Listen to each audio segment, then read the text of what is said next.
and in 2022, for one thing, so we're coming through the pandemic and then declining funds from the HERF, federal funds. That probably accounts for that. Again, I wasn't here then, so not sure that I can account for that.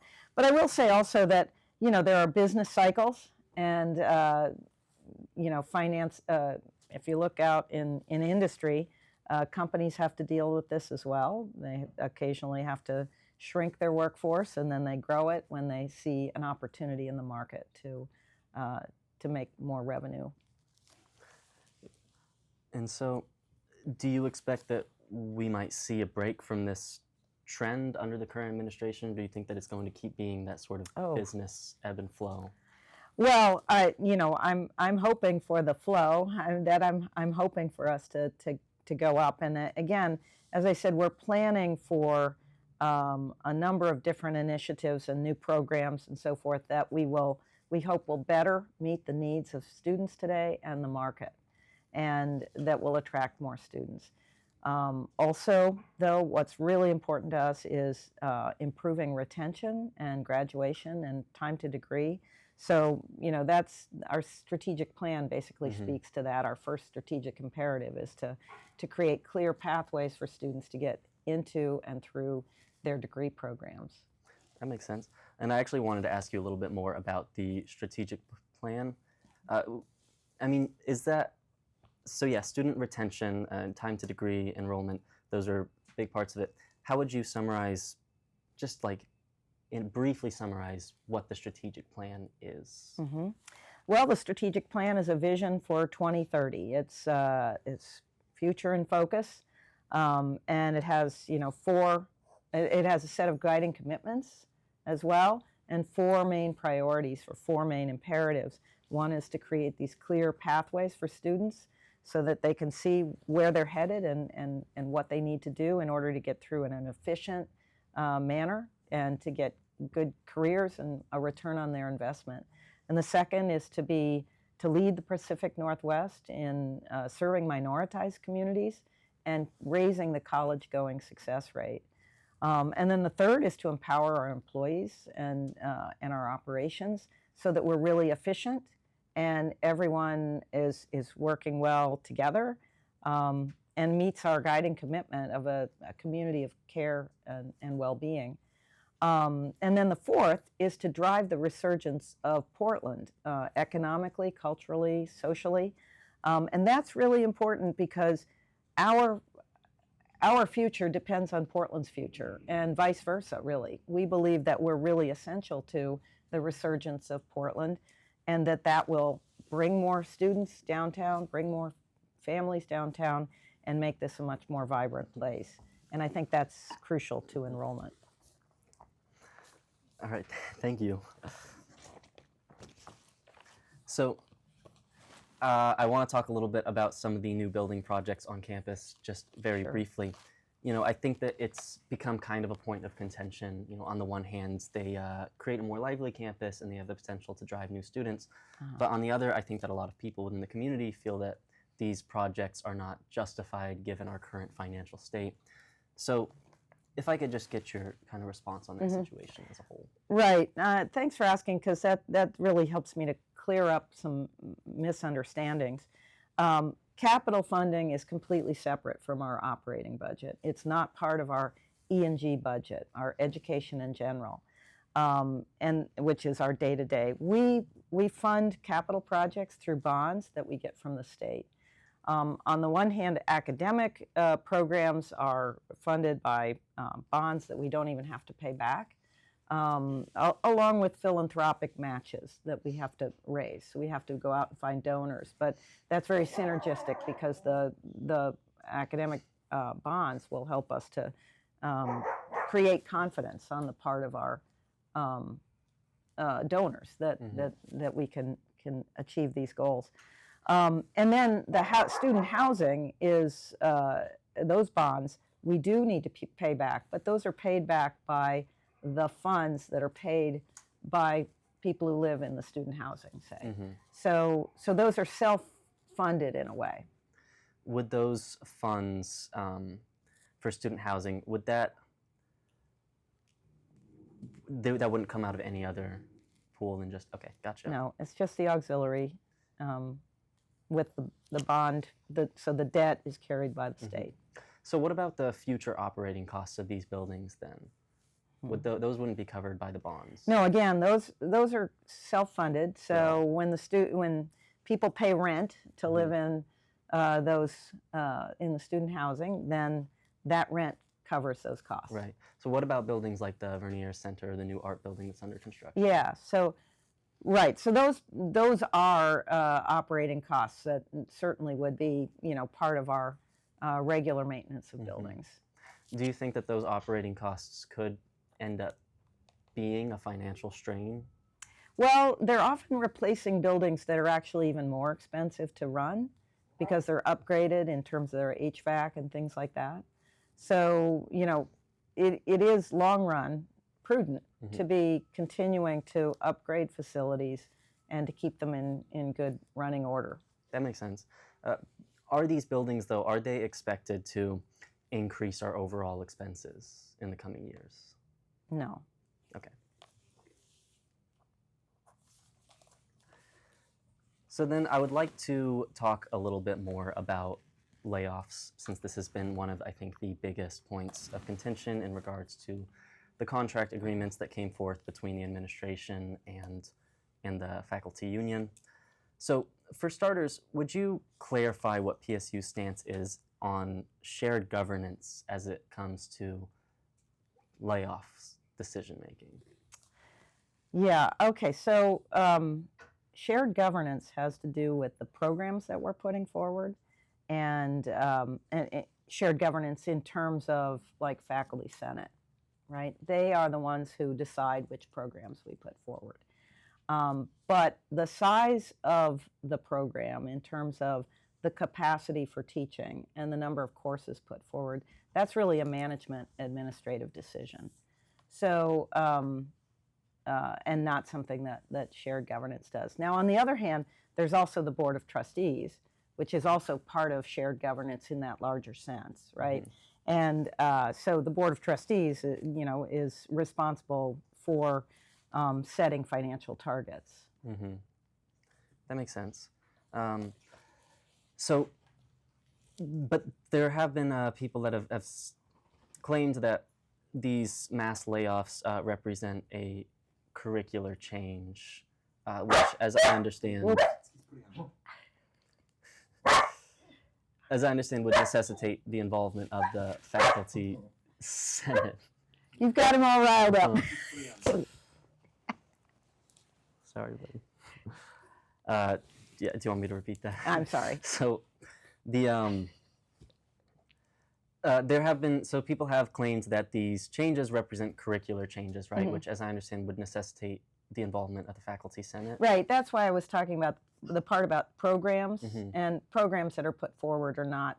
That's really a faculty senate issue. Right. So, and the faculty senate though wasn't involved in the decision making behind the layoffs most recently, other than contract.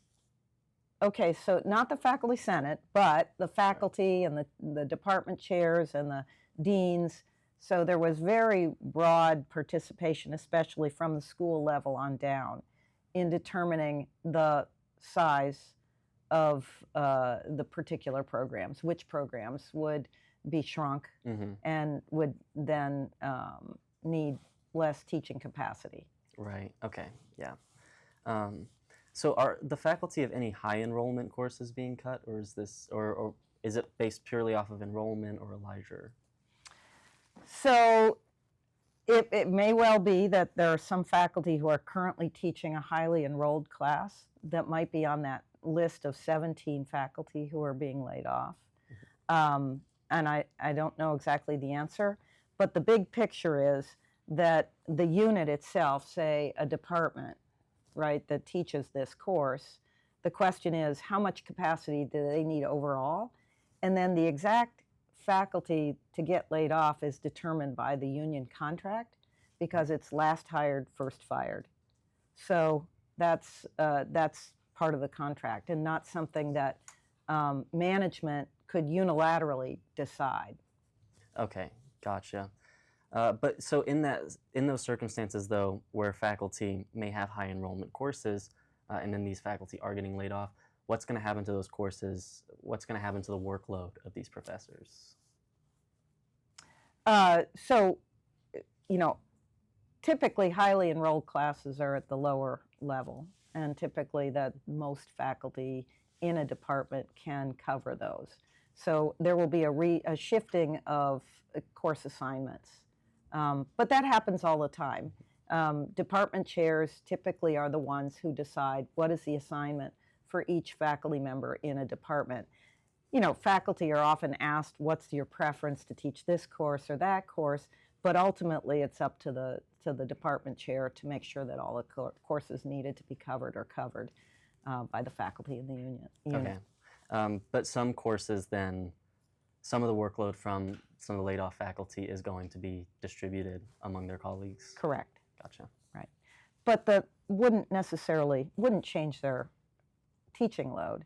That is, those courses that were say, not enrolled very highly would be the ones that would not be taught anymore, but rather the more highly enrolled, or the ones that are more necessary for students to get so that they can graduate on time. Okay. All right. Thank you. All right. So while we're on the topic then, I do want to talk a little bit more about the union and the possibility of a strike being on the horizon. It's a tough topic, but I think it's something that is weighing on a lot of people from varying different levels in the community. So as these tensions between the faculty union and administration flare and the strike is starting to look more likely, we've sort of gotten into this a little bit, but if you could kind of like summarize how admin might be hoping to mend the relationship with PSU AAUP, the faculty union, moving forward. So we are coming to the table with creative ideas. We're very willing to listen to other creative ideas from the other side. So we're trying to work this out together.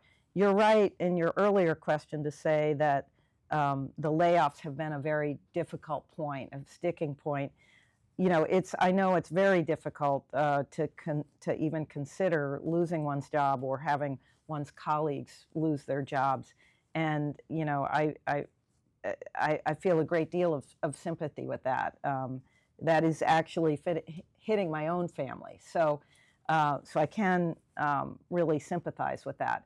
But what we have to focus on is how we go forward after this, right? And how we can come to a fair contract that meets the needs of our faculty and also avoids the problem of having to raise tuition by a lot. So we've put on the table a $21 million addition to our personnel costs in our bargaining offer. If you consider that that's a lot larger even than the cuts that we're currently making, it is a pretty big move, right? So 21 is $3 million more than 18. And so I think we are coming to the table with quite a lot, especially given the situation, the financial situation that we're currently in.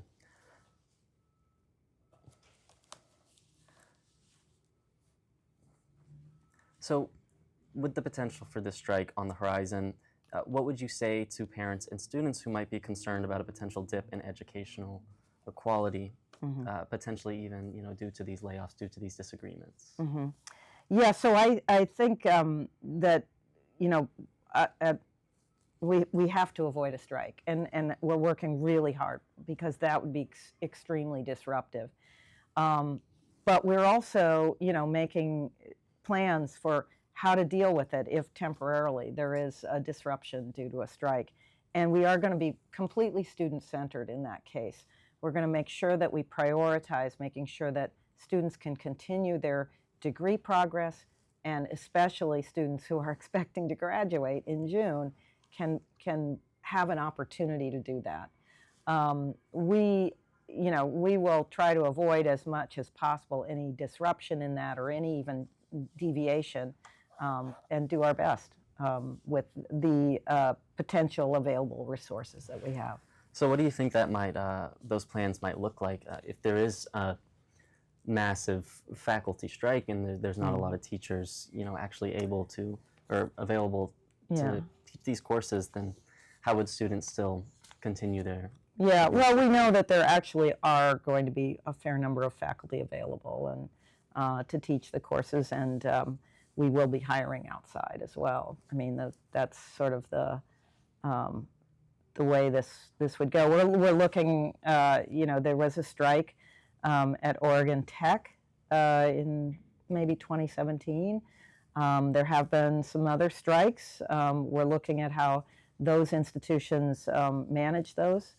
But we also I will say, I mean, we of course are making plans for the worst case scenario, but I do have faith that we're going to be able to come to a fair agreement together, and that all sides will see that's the only way forward for PSU.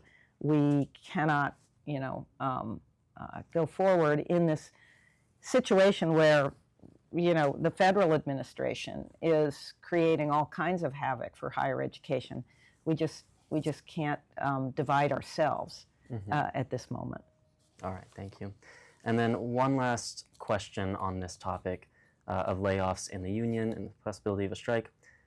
Are you at all concerned that these faculty cuts may have a negative effect on enrollment or retention?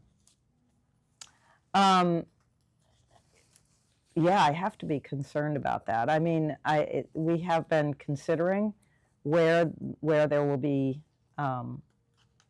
difficulties in enrollment. So, for example, if we stop, and as we will, some graduate programs, there would be the graduate students that would have enrolled in those will not be coming to PSU.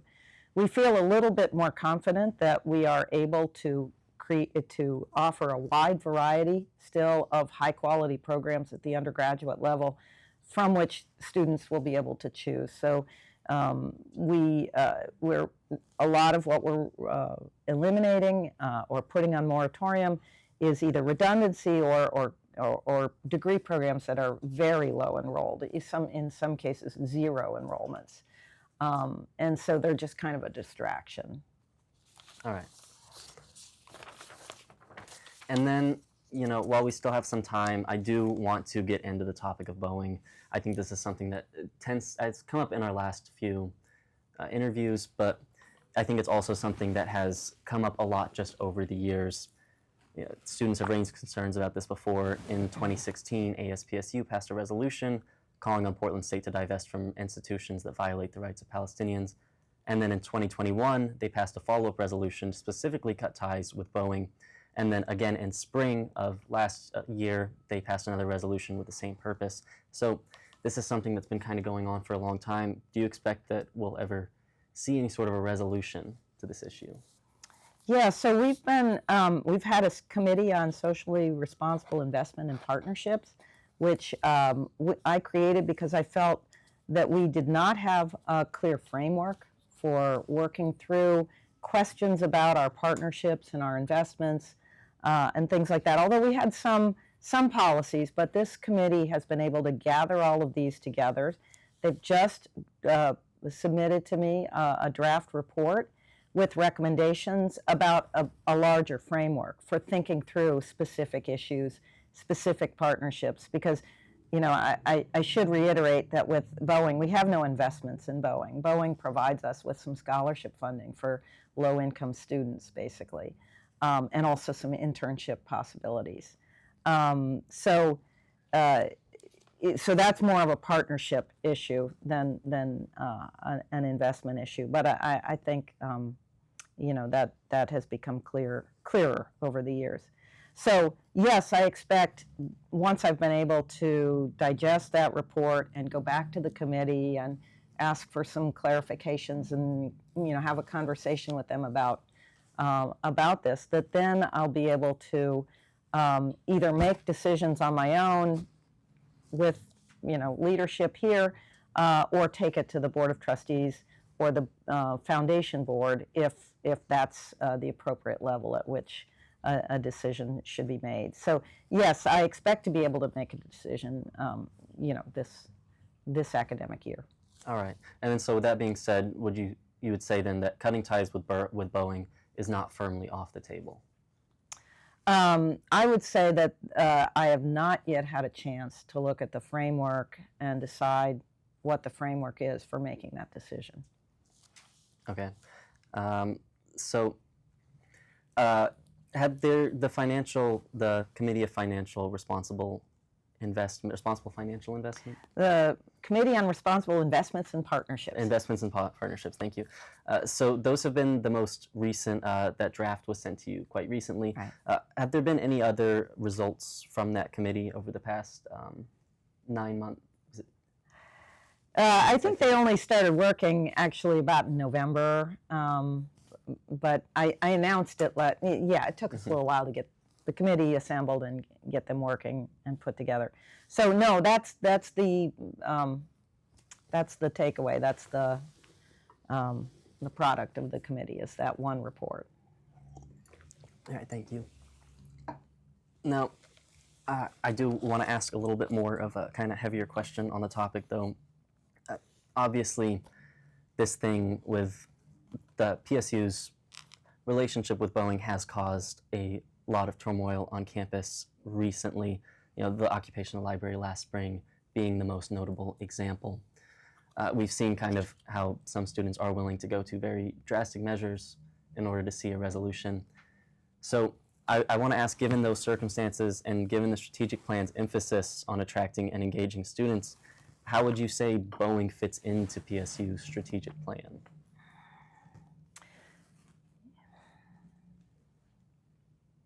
Well, so I would say that the issues that were being protested across the nation were much larger than just one company. So I wouldn't say that it was all about Boeing, even on the PSU campus. I would say that it was about the war in Gaza. That said, I think the strategic plan does not talk about any particular company or any particular partnership, but it does emphasize the importance of relationships with different community and industry entities in order to provide opportunities for students to have real-world experience as they're going through their college experience.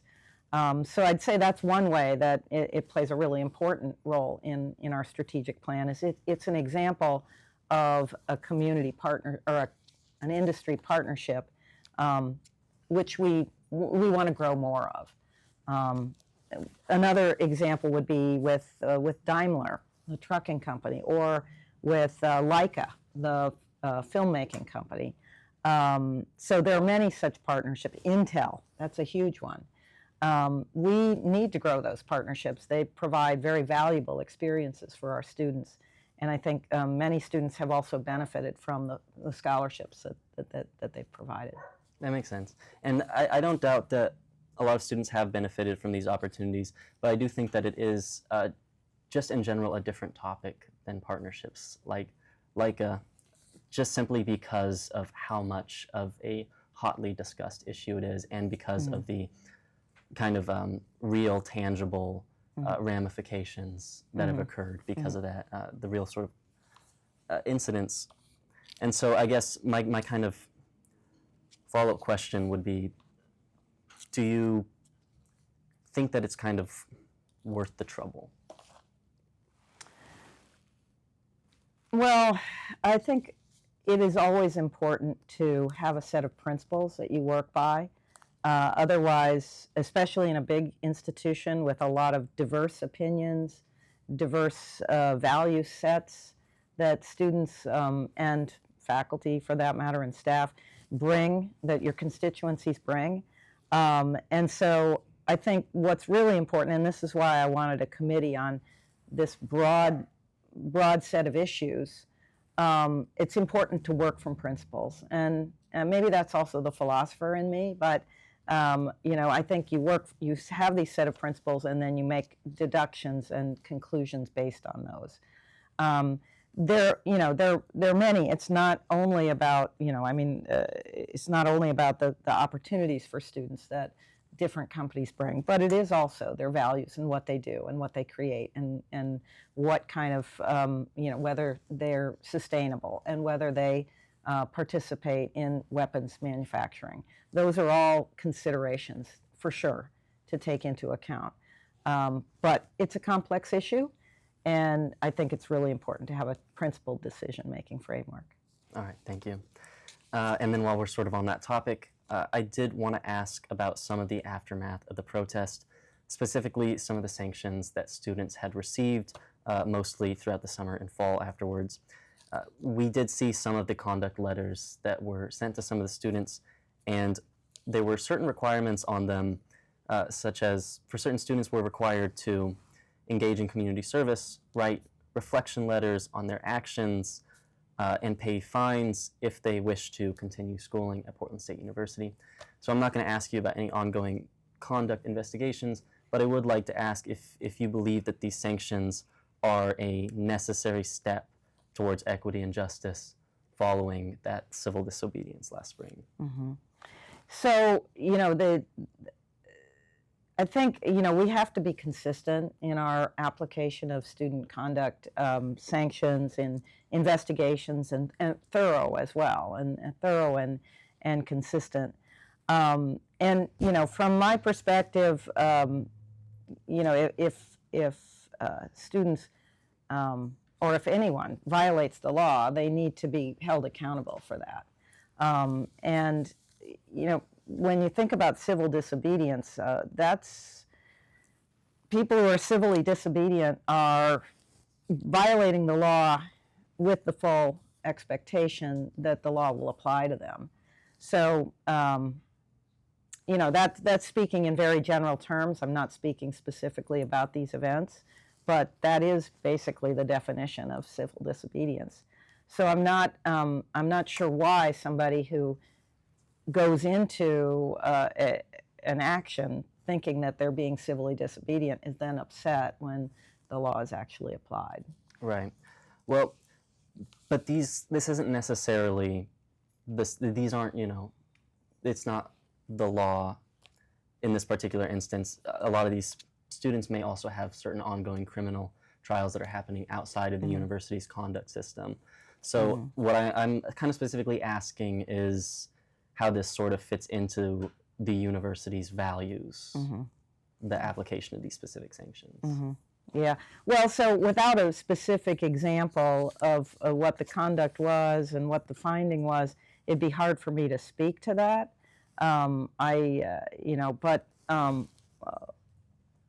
But just speaking of, for example, the library occupation where people were trespassing in the library when it was closed to campus, and you saw the condition of the library after that occupation, and the fact that that took away from all of our community, our library for 5 months. I think that those who trespassed in there continued to trespass in there long after they were given multiple warnings and multiple opportunities to leave. I feel like it's necessary to hold them accountable for that behavior. All right, thank you. All right, so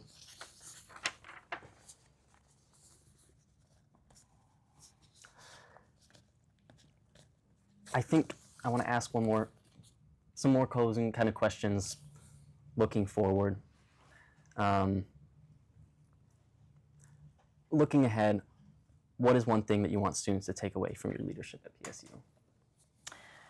Well, I think, I'm trying to put the future in focus, and trying to get to a much better, more thriving PSU, coming out of the pandemic era, which has been very difficult for students as individuals, for the city as a whole.